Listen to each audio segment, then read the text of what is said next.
रतिया सखी सनकल बा बरतिया हो आजू के रतिया सखी सनकल बा बरतिया हो लइकी देखी मारे साला अखिया हो ए हो लइकी देखी मारे साला अखिया हो। भैया के साली तोहर बड़े बड़े बतिया हो भैया के साली तोहर बड़े बड़े बतिया हो मारवा में कोइलू दूरे गतिया हो ए हो जान मारे नकावा के नथिया हो नथिया अखिया हो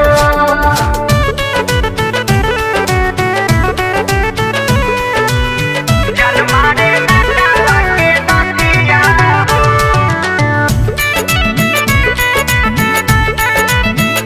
लइकी देखी मारे साला अखिया हो। नाश्ता चोराई बसाले मार बड़ा खई बसाले नाम हंसवई बय अपना गाँव के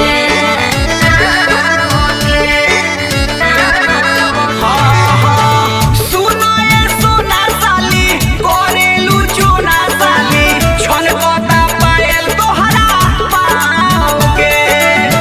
दुल्हा के मामा देखो लागता रे हथिया हो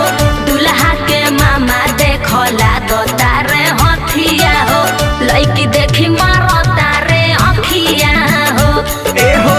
जान मारे नकावा के नथिया हो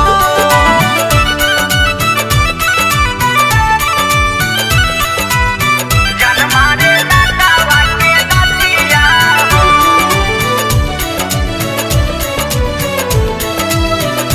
लइकी देखी मारे साला अखिया हो। जीजा परदेसी बोलता रबेसी हरदी लगाइब तोहरा गालो में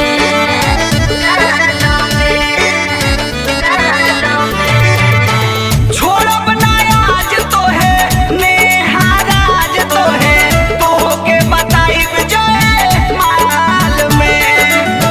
पैसा के रिसना तोहर ठीक नइखे अदतिया हो पैसा के रिसना तोहर ठीक नइखे अदतिया हो लइकी देखी मारता रे अखिया हो आहो लइकी देखी